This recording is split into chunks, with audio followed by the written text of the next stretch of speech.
So lately, I've been yearning to do some reading, and I just thought, why not read the Bible? Some of it anyway. I used to read the Bible a lot, um, just to do as like a daily activity or whatever. It's uh, it's a big book, gives you plenty of content to read, and it's nice to work on reading every now and then. Um, I'm gonna use the one from the cult because that's the only Bible that I have currently. Um, and I'm gonna start out of the book of Samuel, the first book of Samuel. Um, just because I like the story of David mainly. Um, but yeah, I've just been wanting to have something to read, and I mean, I used to read this a lot in the past, so you know.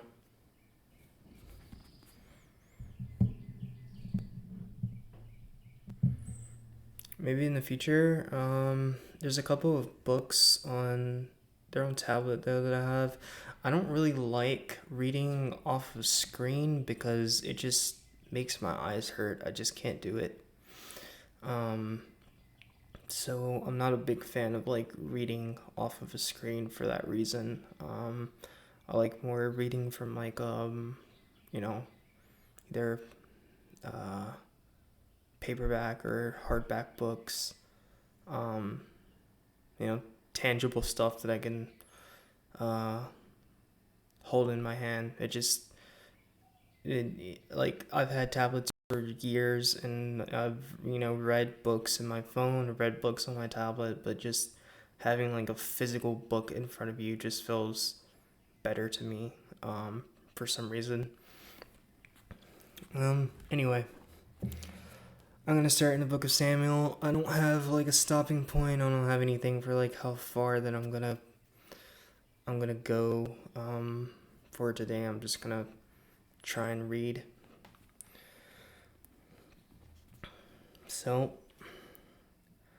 now there was a man of Ramath Imzaphim of the mountainous regions of Ephraim, whose name was Elkanah, the son of Jeroham, the son of Elihu, the son of Tohu, the son of Zuph, an Ephraimite. He had two wives. One was named Hannah, and the other was named uh, Peninnah. Peninnah had children, but Hannah had no children. That man went up from his city after a year. That man went up from his city year after year to worship and to sacrifice to Jehovah of armies in Shiloh. That is where the two sons of Eli, Hophni, and Phinehas served as priests to Jehovah. One day, when Elkanah offered a sacrifice, he gave portions to his wife Peninnah, as well as her sons and her daughters. But Hannah he gave a special portion, because Hannah was the one he loved. But Jehovah had not given her children. Moreover, her rival wife taunted her relentlessly in order to upset her, because Jehovah had not given her children. That is what she would do year after year. Whenever Hannah went up to the house of Jehovah, her rival would taunt her so much that she would weep and not eat. But her husband, Elkanah, said to her, Hannah, why do you weep? Why do you not eat? And why are you so sad? Am I not better to you than 10 sons? Then Hannah got up after they had finished eating and drinking in Shiloh. At the time, Eli, the priest, was sitting on the seat by the doorpost of the temple of Jehovah. Hannah was extremely bitter, and she began to pray to Jehovah and to weep uncontrollably. And she made this vow: O Jehovah of armies, if you look upon the affliction of your servant and remember me, and you do not forget your servant, and give to your servant a male child, I will give him to Jehovah all the days of his life, and no razor will touch his head. While she prayed for a long time before Jehovah, Eli was touching her mouth. Hannah was speaking in her heart, but her lips were trembling. But her voice was not heard. So Eli thought she was drunk. Eli said to her, How long will you stay drunk? Stop drinking your wine.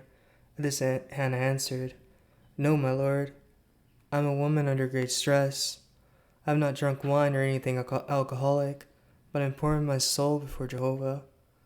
Do not take your servant for a worthless woman, for I have been speaking until now out of my great anguish and distress. Then Eli answered, Go in peace, and may God of Israel grant your petition that you have asked of him. To this she said, Let your servant find favor in your eyes. And the woman went on her way and ate, and her face was no longer downcast. Then they got up early in the morning and bowed before Jehovah, after which they returned to their house in Ramoth. Elkanah had sexual relations with his wife Hannah, and Jehovah gave attention to her. Within a year, Hannah became pregnant and gave birth to a son and named him Samuel, because, as she said, It is from Jehovah that I have asked him. In time, Elkanah went up with all his household to offer a yearly sacrifice to Jehovah and to present his vow offering. But Hannah did not go up, for she said to her husband, As soon as the boy is weaned, I will bring him. Then he will appear before Jehovah and remain there from then on. Elkanah, her husband, said to her, Do what you think is best. Stay at home until you wean him. May Jehovah carry out what you have said. So the woman stayed at home and nursed her son until she weaned him.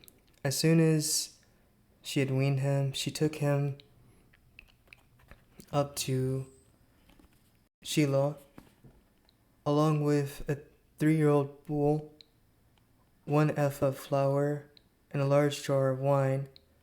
And she came to the house of Jehovah in Shiloh, and brought the young boy with her. Then they slaughtered the bull and brought the boy to Eli. With that she said, Pardon me, my lord. As surely as you live, my lord, I am the woman who was standing with you in this place to pray to Jehovah. It was for this boy that I prayed, and Jehovah granted my petition and asked of him. Jehovah granted my petition that I asked of him. I in turn now lend him to Jehovah for all his days. He is lent to Jehovah, and he bowed down there to Jehovah. Then Hannah said in prayer, My heart rejoices in Jehovah, my horn is exalted by Jehovah, my mouth is open wide against my enemies, for I rejoice in your acts of salvation.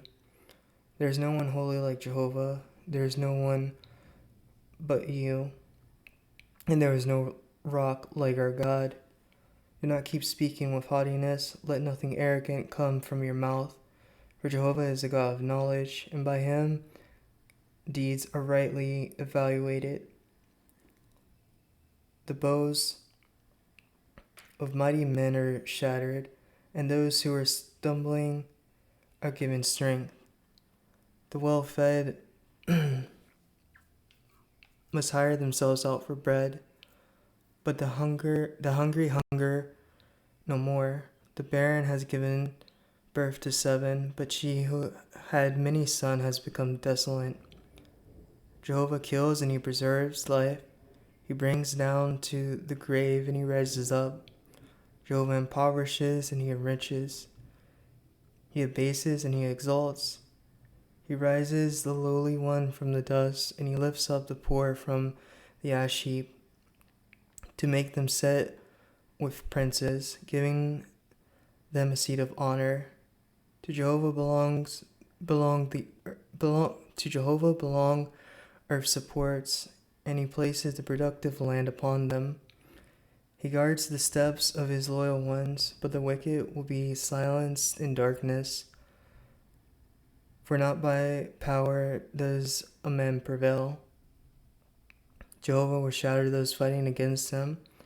He will thunder against them from the heavens. Jehovah will judge to the ends of the earth. He will give power to his king and exalt the horn of his anointed one. Then Elkanah went to his house in Ramoth, but the boy became a minister of Jehovah before Eli the priest. Now the sons of Eli were wicked men. They had no regard for Jehovah. This is what they did with the due right of the priest from the people. Whenever any man was offering sacrifice, an attendant of the priest came with a 3-pronged fork in his hand when the meat was boiling, and he would thrust it into the basin, the 2-handed cooking pot, the cauldron, or the 1-handed cooking pot. Whatever the fork brought up, the priest would take for himself. This is what they would do in Shiloh to all the Israelites coming there. Also, even before the man sacrificing could make the fat smoke, an attendant of the priest would come and say to him, "Give the priest meat to roast." He would not take boiled meat from you, only raw meat. When the man would say to him, "Let them first be sure to take the fat smoke, then take for yourself whatever you desire," he would say, "No, give it to me now. If not, I will take it by force." Thus the sin of the attendants came to be very great before Jehovah, for the men treated the offering of Jehovah with disrespect. Now Samuel was ministering before Jehovah, wearing a linen ephod, though he was just a boy. Also his mother would make for him a little sleeveless coat, and she brought it up to him year after year when she came up with her husband to offer the yearly sacrifice. And Eli blessed Elkanah and his wife and said, "May Jehovah grant you with a child from this wife in place of the one that was lent to Jehovah." And they went back home. Jehovah turned his attention to Hannah so that she could conceive, and she gave birth to 3 more sons and 2 daughters. And the boy Samuel continued growing up before Jehovah. Now Eli was very old, but he had heard about everything that his sons were doing to all Israel, and how they would lie down with the women who served at the entrance of the tent of meeting. He used to say to them, "Why do you keep doing things like these? For the things I am hearing about you from all the people are bad. No, my sons, the report that I hear circulating among the people of Jehovah is not good. If a man should sin against another man, someone may appeal to Jehovah for him. But if a man should sin against Jehovah, who can pray for him?"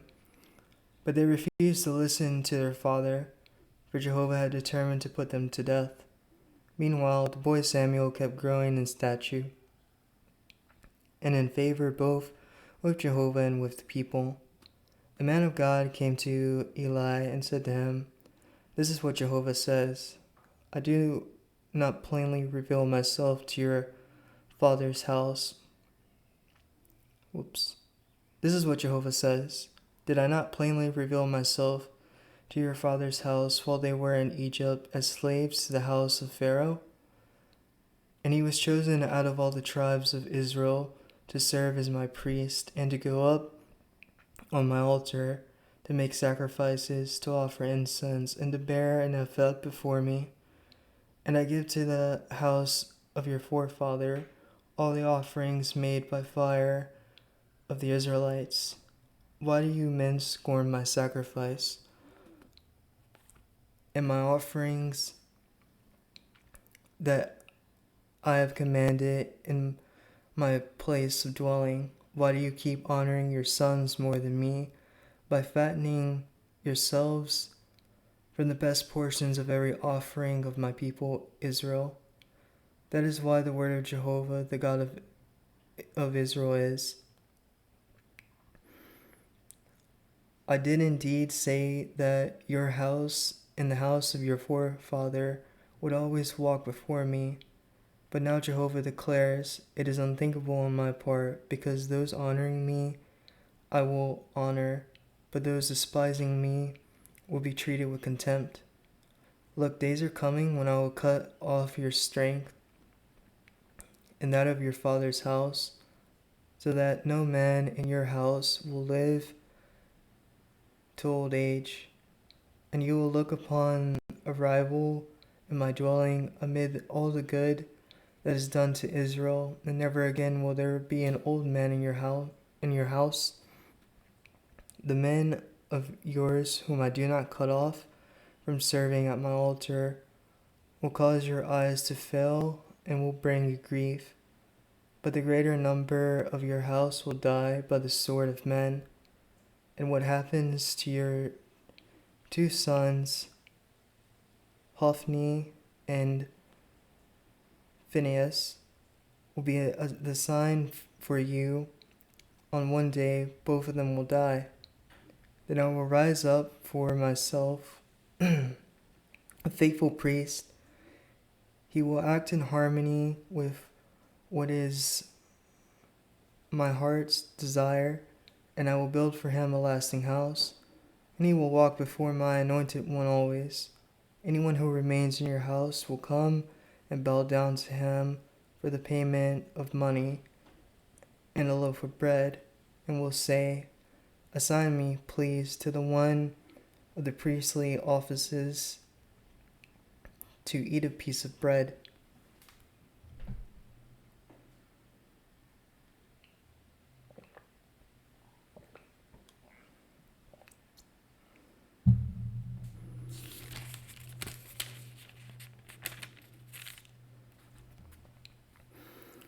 Meanwhile, the boy Samuel was ministering to Jehovah before Eli, but word from Jehovah had become rare in those days. Visions were not widespread. One day Eli was laying down in his usual place, and his eyes had grown dim. He was not able to see. The lamp of God had not yet been extinguished. And Samuel was lying in the temple of Jehovah, where the ark of God was. Jehovah then called Samuel. He answered, here I am. He ran to Eli and said, here I am, for you called me. But he said, I did not call you. Lie down again. So he went and lay down. Jehovah called once again, Samuel. At this Samuel got up and went to Eli and said, here I am, for you called me. But he said, I did not call, my son. Lie down again. Now Samuel had not yet come to know Jehovah, and the word of Jehovah had not yet been revealed to him. So Jehovah called again a third time, Samuel. At that he got up and went to Eli and said, here I am, for you called me. Eli then realized that it was Jehovah who was calling the boy. So Eli said to Samuel, go, lie down. If he calls you, you should say, speak, Jehovah, for your servant is listening. And Samuel went and lay down in his place. Jehovah came and stood there, and he called as at the other times, Samuel, Samuel. At this Samuel said, speak, for your servant is listening. Jehovah said to Samuel, look, I'm doing something in Israel that will make both ears of anyone who hears about it tingle. On that day, I will carry out toward Eli all that I said about his house from start to finish. You must tell him that I am bringing lasting judgment on his house for the error that he has known about.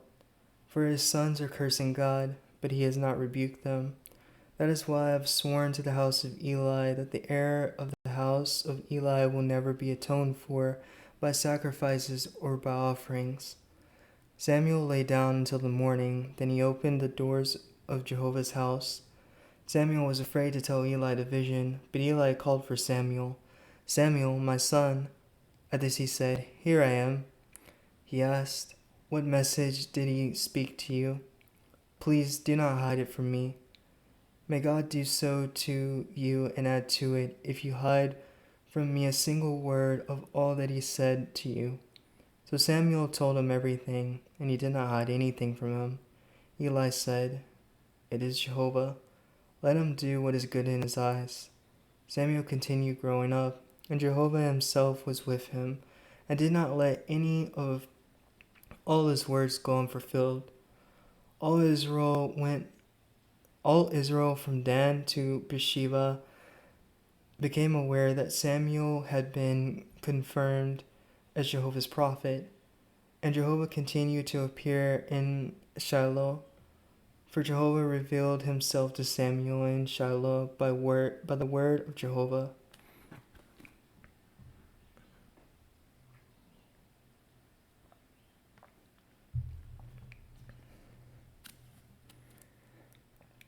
And the word of Samuel went out to all Israel. Then Israel went out to meet the Philistines in battle, and they camped beside Ebenezer, and the Philistines were encamped in Ephek. And Philistines drew up in battle formation to meet Israel, but the battle went badly, and Israel was defeated by the Philistines, who struck down about 4,000 men from the battle line in the field. When the people returned to the camp, the elders of Israel said, Why did Jehovah allow us to be defeated today by the Philistines? Let us take the ark of Jehovah's covenant with us from Shiloh, so that it may be with us and save us from the hand of our enemies. So the people sent men to Shiloh, and they carried from there the ark of the covenant of Jehovah of armies, who sits enthroned above the cherubs. The two sons of Eli, Hophni and Phinehas, were also there with the ark of the covenant of the true God. As soon as the ark of the covenant of Jehovah came into the camp, all the Israelites broke out into loud shouting, so that the earth shook. When the Philistines heard the sound of the shouting, they said, Why is there such loud shouting in the camp of the Hebrews? Finally they learned that the ark of Jehovah had come into the camp. The Philistines became afraid, for they said, God has come into the camp. So they said, Too bad for us, for nothing like this has ever happened before. Too bad for us, who will save us from the hand of this majestic God? This is the God who struck Egypt with every sort of slaughter in the wilderness. Be courageous and act like men, you Philistines, so that you may not serve the Hebrews just as they have served you. Act like men and fight. So the Philistines fought, and Israel was defeated, and each one fled to his tent. The slaughter was very great. On Israel's side, 30,000 foot soldiers fell. Moreover, the ark of God was captured, and the two sons of Eli, Hophni and Phinehas, died. A man of Benjamin ran from the battle and arrived at Shiloh on that day with his garments ripped apart and dirt on his head. When the man arrived, Eli was sitting on a seat by the roadside watching, because his heart was trembling over the ark of the true God. The man went into the city to report the news, and the whole city began crying out. When Eli heard the sound of the outcry, he said, "What does the sound of this turmoil mean?" The same man hurried in and reported the news to Eli. Now Eli was 98 years old, and his eyes stared straight ahead, and he could not see. Then the man said to Eli, "I am the one who came from the battle line. Just today I fled from the battle line." At this he asked, "What happened, my son?"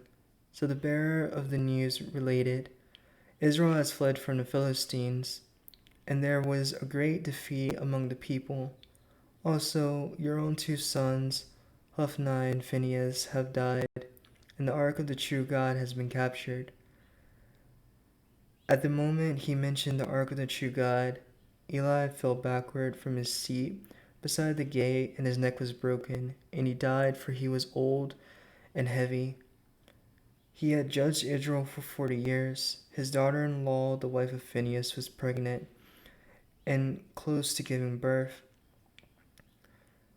When she heard the report that the ark of the true God had been captured, and that her father-in-law and her husband had died, she doubled over and unexpectedly went into labor and gave birth. As she was dying, the woman standing by her said, "Do not be afraid, for you have given birth to a son." She did not answer and did not pay attention to it, but she named the boy Ichabod, saying, "Glory has gone away from Israel into exile," referring to the capture of the ark of the true God and what happened to her father-in-law and her husband. She said, "Glory has gone away from Israel into exile, because the ark of the true God has been captured." When the Philistines captured the ark of the true God, they brought it from Ebenezer to Ashdod. The Philistines took the ark of the true God and brought it into the house of Dagon and set it beside Dagon. When the Ashdodites got up early the next day, there was Dagon fallen face down on the ground before the ark of Jehovah. So they took Dagon and returned him to his place. When they got up early in the morning on the following day, there was Dagon fallen face down on the ground before the ark of Jehovah. The head of Dagon and the palms of his hands were cut off and were lying on the threshold. Only the fish part had been left intact. That is why to this day the priest of Dagon and all who enter the house of Dagon do not walk on the threshold of Dagon in Ashdod. The hand of Jehovah was heavy against the Ashdodites, and he devastated them by striking Ashdod and its territories with piles. When the men of Ashdod saw what was happening, they said, "Do not let the ark of the God of Israel remain with us, for his hand has dealt harshly with us and our God Dagon." So they sent for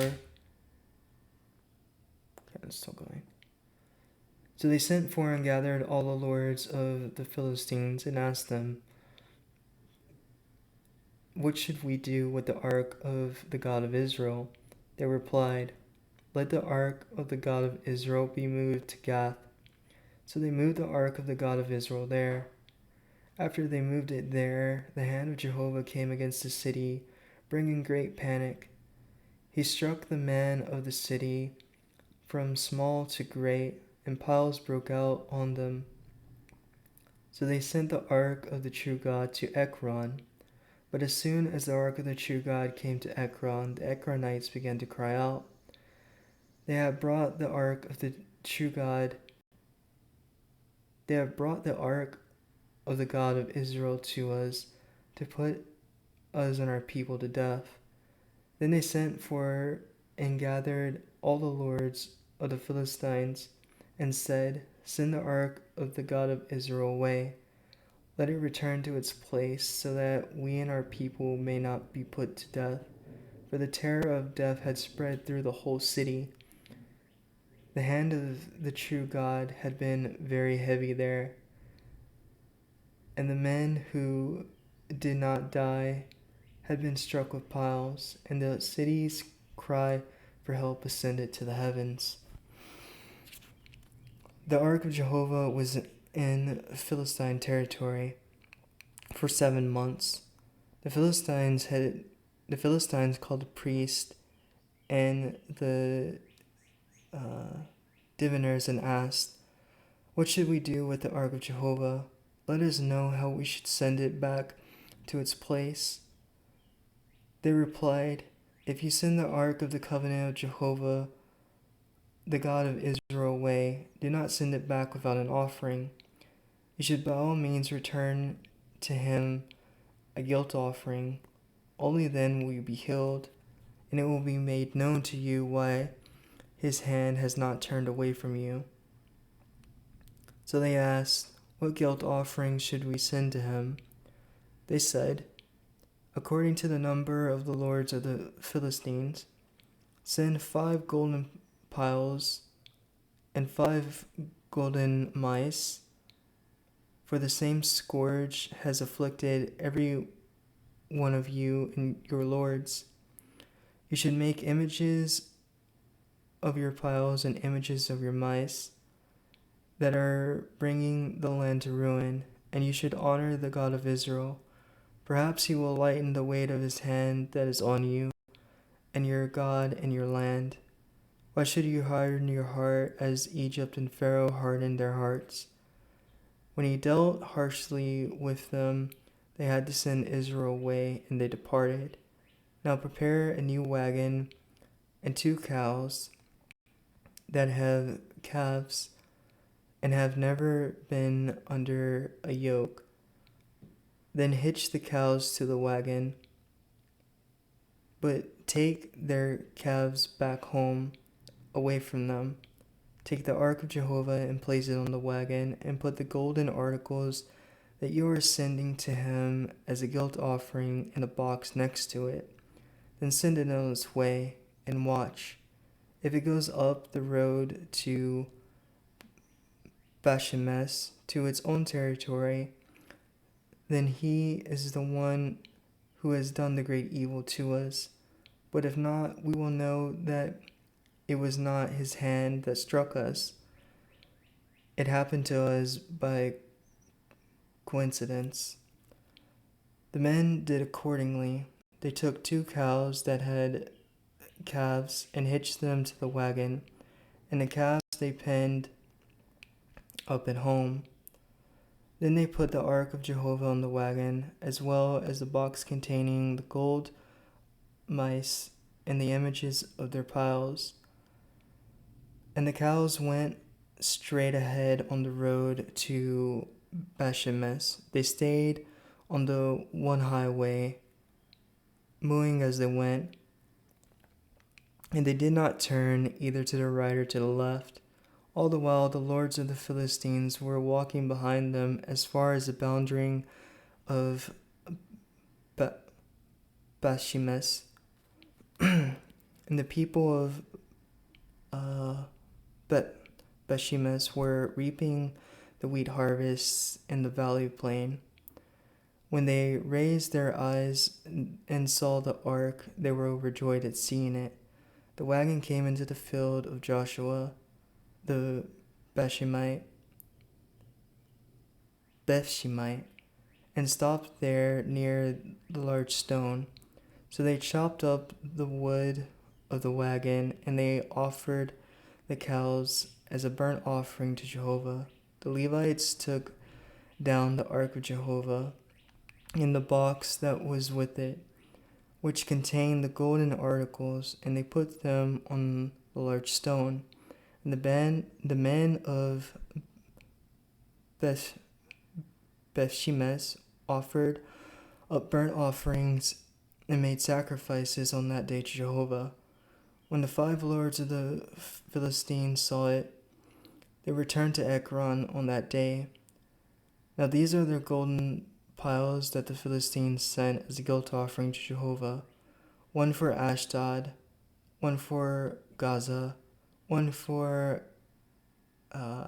Askelon, one for Goth, one for Ekron, and the number of the golden mice corresponded to the number of all the cities of the Philistines that belong to the 5 lords, both the fortified cities and the villages in the open country. And the large stone upon which they rested, the ark of Jehovah, serves as a witness down to this day, and the field of Joshua and Bethshemite. But God struck down the men of Bethshemesh because they had looked upon the ark of Jehovah. He struck down 50,070 among the people, and the people began mourning because Jehovah had struck them down with a great slaughter. So the men of Bethshemesh asked, "Who will be able to stand before Jehovah, this holy God? And to whom will he go away from us?" So they sent messengers to the inhabitants of Kiliath Jearim, saying, "The Philistines have returned to the ark of Jehovah. Come down and take it up with you." Alright, I'm going to stop there for now. Thanks for listening.